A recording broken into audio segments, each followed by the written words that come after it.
ಮಹಾಲಕ್ಷ್ಮಿ ಮದುವೆ ಸೋಮವಾರದಿಂದ ಶನಿವಾರ ಸಂಜೆ 6:30ಕ್ಕೆ ನಿಮ್ಮ ಸನ್ ಉದಯದಲ್ಲಿ. ಅಲ್ಲಿವರೆಗೂ ಹಾಯಾಗಿರಿ.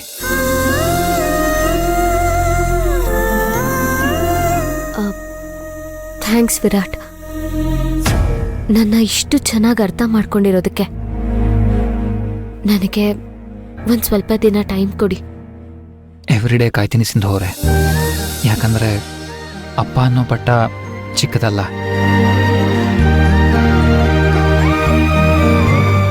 ಈಗ ರಿಲ್ಯಾಕ್ಸ್ಡ್ ಆಗಿ ನಿದ್ದೆ ಮಾಡಿ. ನೀವು ಬೇರೆ ಯಾವ ವಿಷಯಕ್ಕೂ ಡಿಸ್ಟರ್ಬ್ ಆಗೋದು ನಂಗೆ ಇಷ್ಟ ಇಲ್ಲ. ಸರಿ, ನಾನೀಗಲೇ ಫ್ರೆಶ್ ಅಪ್ ಆಗಿ ಬರ್ತೀನಿ.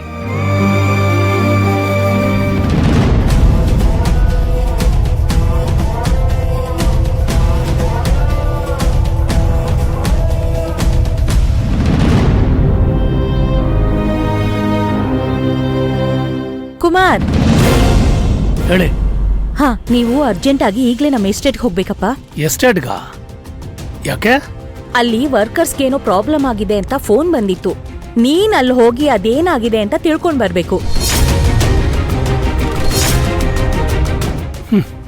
ಸಮಸ್ಯೆ ಏನು ಅಂತ ತಿಳ್ಕೊಂಡ್ ಬರೋ ಪೋಸ್ಟ್ಮನ್ ಕೆಲಸ ಮಾಡೋದಕ್ಕೆ ನಿಮ್ಮ ಹತ್ರ ಬೇಕಾದಷ್ಟು ಜನ ಇದ್ದಾರೆ ಅಂದಮೇಲೆ ನಾನೇನಕ್ಕೆ ಹೋಗ್ಬೇಕು? ಇಲ್ಲಿ ಕೆಲ್ಸಗಾರರು ಹೋಗಿ ಹ್ಯಾಂಡಲ್ ಮಾಡೋ ಅಂತದ್ದು ಸಣ್ಣ ಪ್ರಾಬ್ಲಮ್ ಯಾವುದೂ ಆಗಿಲ್ಲ. ಹಾಗಾದ್ರೆ ನೀವು ನನ್ನನ್ನ ಯಜಮಾನ ಅನ್ನೋ ಪೋಸ್ಟ್ಗೆ ಪ್ರಮೋಟ್ ಮಾಡಿ ನನ್ನನ್ನು ಕಳಿಸ್ತಾ ಇದ್ದೀರಾ? ಅಫ್ಕೋರ್ಸ್, ನೀನ್ ನಮ್ಮ ದೃಷ್ಟಿನಲ್ಲಿ ಸಾಮಾನ್ಯ ವ್ಯಕ್ತಿನೇ ಆದ್ರೂ ಕೂಡ ಆ ವರ್ಕರ್ಸ್ ದೃಷ್ಟಿನಲ್ಲಿ ಈ ದೊಡ್ಡ ಮನೆ ಯಜಮಾನನೇ. ಯಜಮಾನ ದೊಡ್ಡವರು ಅಂದ್ರೆ ಸಾವಿಗೆ ಹತ್ರ ಆದವನು ಅಂತ ಅರ್ಥ. ಆದ್ರೆ ಯಜಮಾನ ಆಗೋದು ಅಂದ್ರೆ ಸಮಸ್ಯೆಗೆ ಹತ್ರ ಆಗ್ತಾ ಇದ್ದೀನಿ ಅಂತ ಅರ್ಥ. ನನಗೆ ನೀವ್ ಹೇಳಿದ ಎರಡೂ ಆಗೋದಕ್ಕೆ ಇಷ್ಟ ಇಲ್ಲ. ನೋಡು, ನಿನ್ ಫಿಲಾಸಫಿನ ಕೇಳೋದಿಕ್ಕೆ ವಸು ನನ್ನನ್ನ ಇಲ್ಲಿ ಕಳ್ಸಿಲ್ಲ. ಈ ವಿಷಯನ ಹೇಳು ಅಂತ ಹೇಳಿದ್ಲು. ಅದೇ ಇಷ್ಟೊತ್ತರ್ಗೂ ಯಾರ ಹೆಸರು ಬರ್ಲಿಲ್ವಲ್ಲಪ್ಪ ಅಂತ ಕಾಯ್ತಾ ಇದ್ದೆ. ಕೊನೆಗೂ ಬಂತಲ್ಲ ತುತ್ತೂರಿ. ಅವಳದು ಮಾತು, ತುಟಿ ಮಾತ್ರ ನಿಮ್ದು.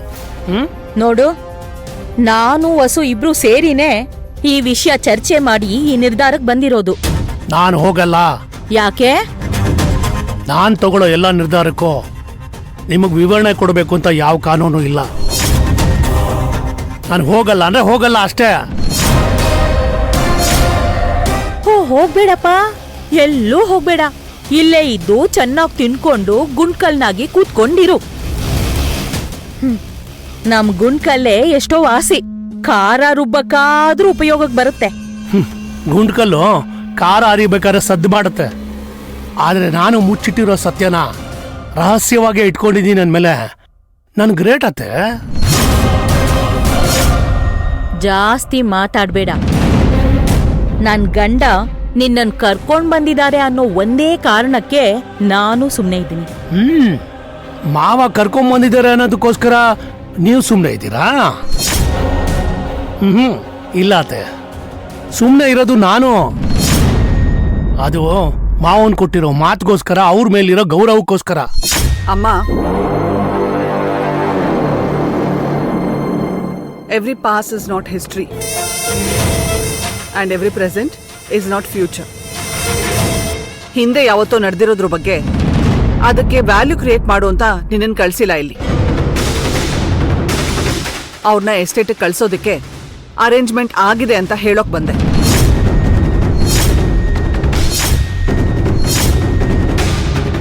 ಅದೇ ಎಸ್ಟೇಟ್ಗೆ ಹೋಗು, ಎಲ್ಲ ಅರೇಂಜ್ ಮಾಡಿದೀವಿ ಅಂತ ಹೇಳ್ತಾ ಇದ್ದೀನಿ. ಎಸ್ಟೇಟ್ಗೆ ಹೋಗ್ತೀಯ ಅಂತ ಪರ್ಮಿಷನ್ ಕೇಳೋದಲ್ಲ, ಹೋಗು ಅಂತ ಹೇಳ್ಬೇಕು. ಆಗ ಹೋಗ್ಲೇಬೇಕಾಗತ್ತೆ. ಯಾಕೆ ಅಂದ್ರೆ ಆ ಎಸ್ಟೇಟು ನಂದೇ, ಹಾಗೆ ಅವ್ರನ್ನ ಆ ಎಸ್ಟೇಟ್ ಕಳ್ಸೋ ನಿರ್ಧಾರನೂ ನಂದೇ. ಮತ್ತೆ ಇವರು ಹೋಗ್ತಾರೆ ಅಂತ ಹೇಳಿದ್ದಲ್ಲ, ನೀನ್ ಬಾ.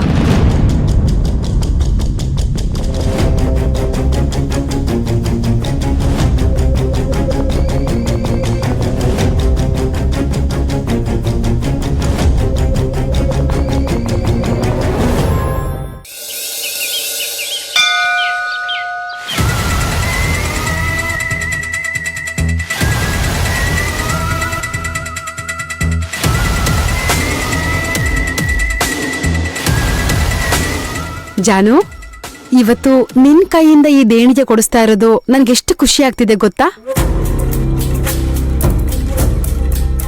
ಈ ಪುಣ್ಯದ ಕೆಲಸದಿಂದ ನಿನ್ ಹೊಸ ಪ್ರಾಜೆಕ್ಟ್ ಶುರು ಆಗ್ಬೇಕು.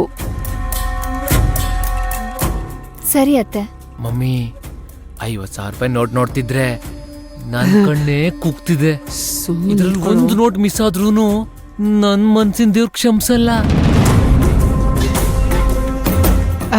ಜಾನು, ತಗೊಳಮ್ಮ, ಈ 1,000 ರೂಪಾಯಿನ ದೇವ್ರ ಹುಂಡಿಗೆ ಹಾಕು. ಇನ್ ಮಿಕ್ಕಿರೋ 49,000ನ ನಾನು ಹೋಗಿ ಟ್ರಸ್ಟ್ ಕೊಟ್ಬಿಟ್ಟು ಬರ್ತೀನಿ. ಸರಿ ಅತ್ತೆ. 50,000 ಹುಂಡಿಗೆ ಹಾಕಿದ್ರೆ ನಾಮ ಬಿದ್ಬಿಡುತ್ತೆ ಮಗ್ನೆ. ಹಾಕ್ಬೋದು, ಆದ್ರೆ ದೇವಸ್ಥಾನ ಜೀರ್ಣೋದ್ಧಾರಕ್ಕೆ ಅಂತ ಕೊಟ್ರೆ ಅವರು ಈ ದುಡ್ಡನ್ನ ಅವ್ರಿಗೆ ಬೇಕಾದಾಗ ಬಳಸ್ಕೋತಾರೆ.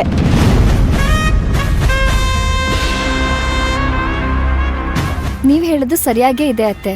ಸರಿ, ನಾನು ಹೋಗಿ ದುಡ್ಡು ಕೊಟ್ಟು ರೆಸಿಪ್ಟ್ ತಗೊಂಡ್ಬರ್ತೀನಿ. ಅತ್ತೆ, ದುಡ್ಡು ಕೊಟ್ಬಿಟ್ಟು ಬನ್ನಿ, ಆದ್ರೆ ರೆಸಿಪ್ಟ್ ಏನು ಬೇಡ. ಮಮ್ಮಿ ಹೊಡೆದ್ಲು ಚಾನ್ಸ್. ಎಂಥ ಒಳ್ಳೆ ಗುಣ ನಮ್ಮ ನಿಂದು. ಸೇಮ್ ನಿಮ್ಮ ಅಮ್ಮನ್ ತರನೇ. ನಿಮ್ಮ ಅಮ್ಮನೂ ನಿನ್ ಥರನೇ. ಒಂದ್ ಕೈಯಲ್ಲಿ ಮಾಡಿದ ಸಹಾಯ ಇನ್ನೊಂದ್ ಕೈಯಿಗೆ ಗೊತ್ತಾಗ್ಬಾರ್ದು ಅಂತಾರೆ. ನೀನು ಅದೇ ಥರ.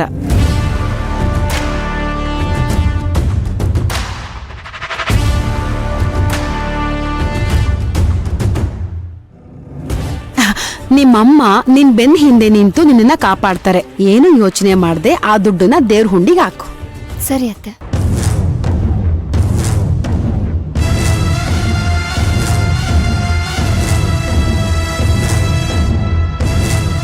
ದೇವ್ರೆ, ಕೋಪ ಮಾಡ್ಕೋಬೇಡಪ್ಪ. ನೀನೇ ಕೊಡೋ ಈ ದುಡ್ಡನ್ನ ಹರಕೆ ಹೆಸರಳೆ ನಿನಗೇ ವಾಪಸ್ ಕೊಡೋದು ದುರಹಂಕಾರ ಆಗಲ್ವಾ?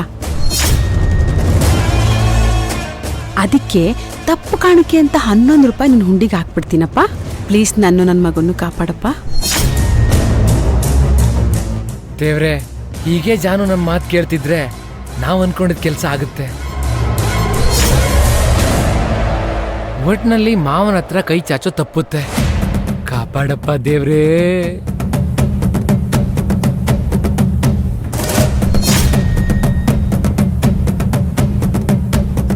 ಜಾನು,